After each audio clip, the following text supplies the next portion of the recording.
Good evening and welcome to Infowars Nightly News. This is Mike Adams filling in for Alex Jones this evening. It's Friday, December 16th, 2011, and we've got a great show lined up for you, a lot of very important breaking news. Plus, Alex Jones is conducting an interview tonight with the creators of the very important documentary, A Noble Lie. And you can watch that segment here just after the news. Those are interviews with James Lane, the director, and Holland van den Nieuwenhof, the key researcher for the film. It's a very important interview, so definitely stay tuned for that. Now, getting to the news, the National Defense Authorization Act, the NDAA. It looks like Obama is poised to sign that bill, which of course shreds the Bill of Rights and eviscerates the U.S. Constitution. Now, Obama is the one who said he wouldn't sign the bill, but it turns out that he is in fact the very person who requested that specific sections of the bill pertain to Americans so that Americans could be arrested, they could be interrogated, they could be, quote, disappeared, never to be heard from again.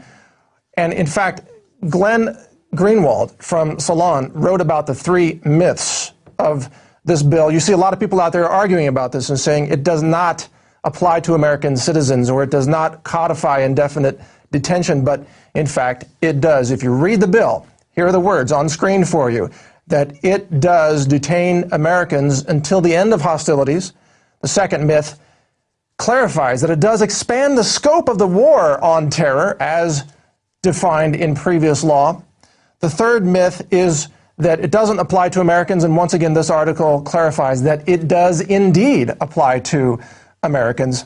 So there's no question if you look at the facts and read the bill that this National Defense Authorization Act does now make America the battleground, and it makes you the potential enemy. It makes us all, in a sense, enemies of the state if we are just suspected of being involved with anything related to terrorism. And remember, the U.S. government does not have to produce even a single shred of evidence to prove their accusations against you. This is the definition of tyranny. Now, we shouldn't be surprised that Obama reversed his own word, saying he would veto the bill and now is poised to sign it, because he has a long history of lying to us about things he will or will not do. Remember this? Remember when he said he would close Guantanamo? This was one of his campaign promises. He said he would crack down on lobbyist influence in Washington. Well, now lobbyists have greater influence than ever before in Washington. Obama also said he would broadcast all the health care negotiations on C-SPAN. And then he went on to have secret negotiations behind closed doors. Yep, private secret meetings to roll out the health care bill. And now, of course, he said he would veto the NDAA, but he is going to sign it. Now is the moment, more than ever, that we need to support Ron Paul. He's the only person who has a sense of sanity and integrity in honoring the Constitution and the Bill of Rights that would protect us from exactly this kind of tyranny that is about to be thrust upon us by Obama and all the senators and members of Congress who signed this atrocious bill. Moving on, we have a very intriguing Man on the Street segment for you, brought to you by Darren McBreen. He interviewed some computer science experts on the streets of Austin. Let's go to that film right now. The House and the Senate have both introduced internet piracy bills that they argue are designed to stop internet theft of intellectual property. But civil rights groups and other critics of the bills are calling these propositions internet kill switches, as they would allow the government to shut down the internet or restrict access to certain websites or types of content. Should the bills pass, the internet would be monitored and patrolled by government censors, and the enforcement of libel and copyright infringement of the internet would be yet another step in the direction of a totalitarian state. Have you heard about the internet kill switch? I have heard rumors about an internet kill switch, yes. I think it's just another way for them to try and control what we do. Just placing any sort of restriction on the internet is just, I don't think, a good idea, because to me, internet is like the great equalizer. It's what gives knowledge to everyone. It gives knowledge to the common man. I believe we do need a law, but I believe the law that they're proposing is probably going a little bit too far. If you were to shut down all the communications from people to people, that goes against core American values. Going as far as blocking and stopping search engines, does exceed its bounds. Do you think it's an assault on our First Amendment?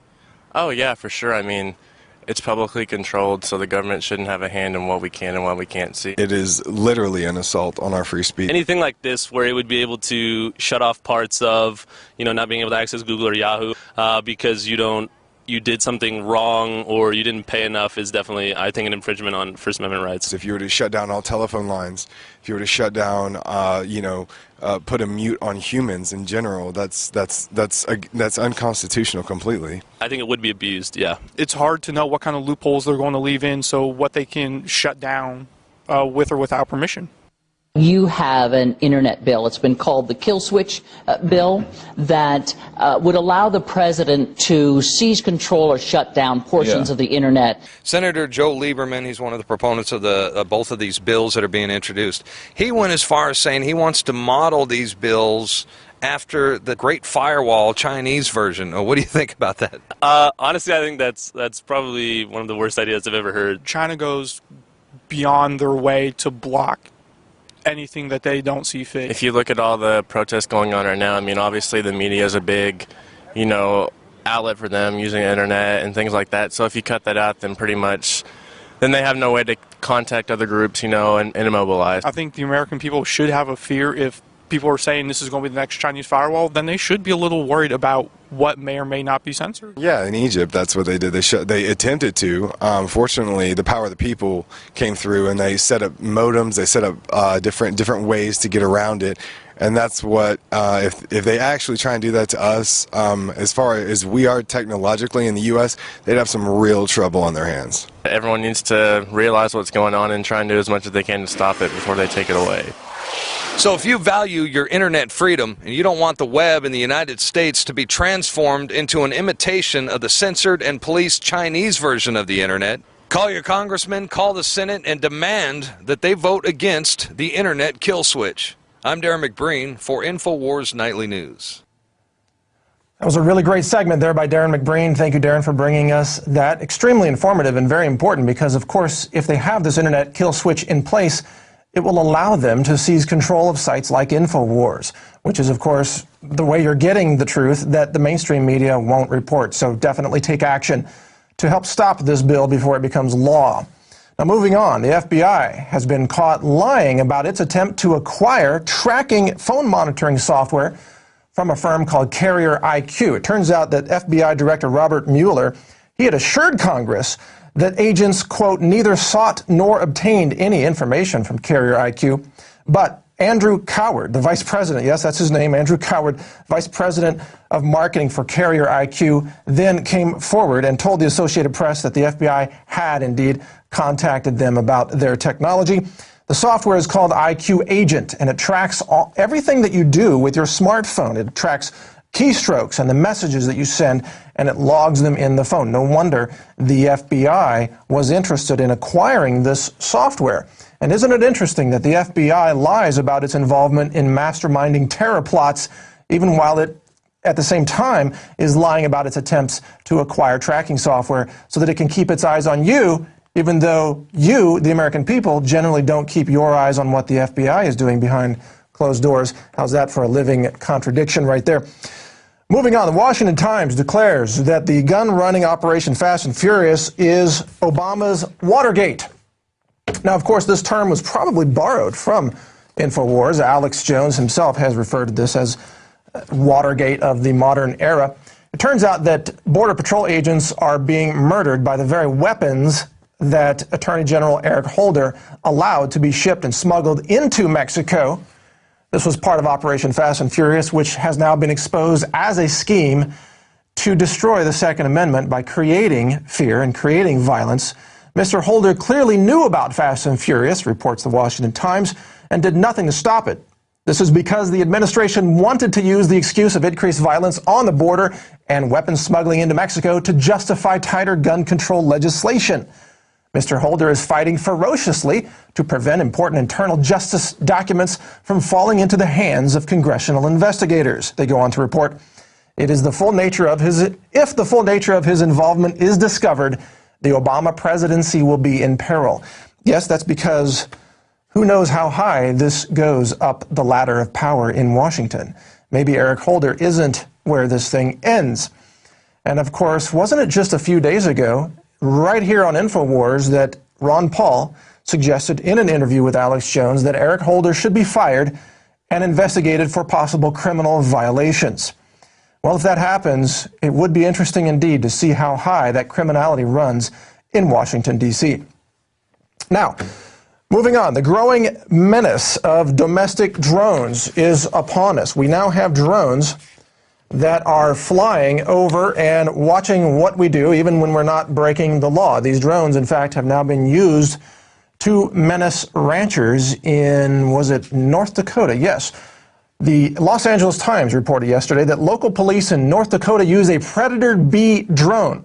This is a military-class drone developed for the military to locate people and arrest them for refusing to turn over some cattle that had wandered onto their land.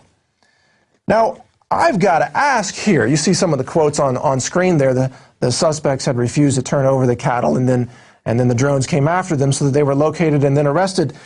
If these drones can watch you and your cattle, then they could also watch you and your garden. Maybe you're growing a secret garden in the backyard, and they're going to use these drones to now locate your secret garden. And I'm not talking about a garden of marijuana. I'm talking about growing heirloom vegetables, like Julie Bass tried to do in Michigan, and then having drones spot that and report you to local food police that shut down your garden. That's a possible scenario coming in our near future as these drones continue to be rolled out. Now, continuing with the drones, oh, another point on that, sorry, I wanted to include this note on the drones, is that the drones have, not exactly military drones, but other flying aircraft, DHS airplanes, were used recently to murder 73 civilians in Jamaica.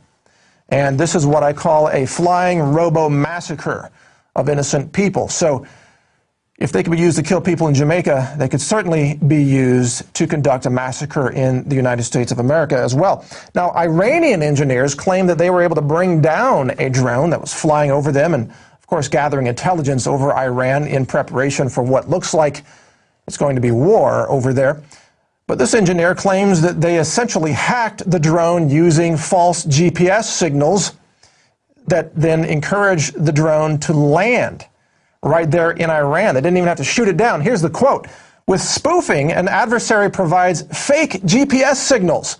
This convinces the GPS receiver that it is located in the wrong place or time. Remarkably, spoofing can be accomplished without having much knowledge about electronics, computers, or GPS itself. Isn't that amazing? So now, let's see, whatever we send over Iran that's unmanned, they can just make it land on their own airstrips. And then they've got drones that they can take apart and study and perhaps model to make their own drones, send them over the United States or other countries. Oh, man. Worse yet for U.S. forces. Here's another quote from the Raw story. It's an exploit the Iranians reportedly learned after reverse engineering other drones that they shot down, gaining a key bit of leverage against not just drones, but virtually any U.S. military hardware that depends on the same easily exploited signals. This is very concerning because it means that the billions that we are spending on our military, what are they doing with this money? Are they buying off-the-shelf hardware from Radio Shack and putting it in these drones and then launching it over Iran just to be hacked by some garage electronics engineers who are able to broadcast fake GPS signals? That doesn't seem right. I think somebody's being overcharged for this hardware, and I think it's the taxpayers. What do you think?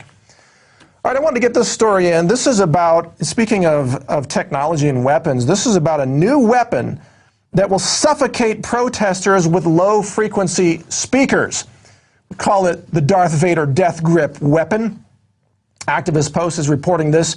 It's a crowd control tool that uses sound waves, and it comes out of a Raytheon patent. It's a new type of, quote, riot shield, they say, that creates a pulse pressure wave that resonates the upper respiratory tract of a human, hindering breathing and eventually incapacitating the target.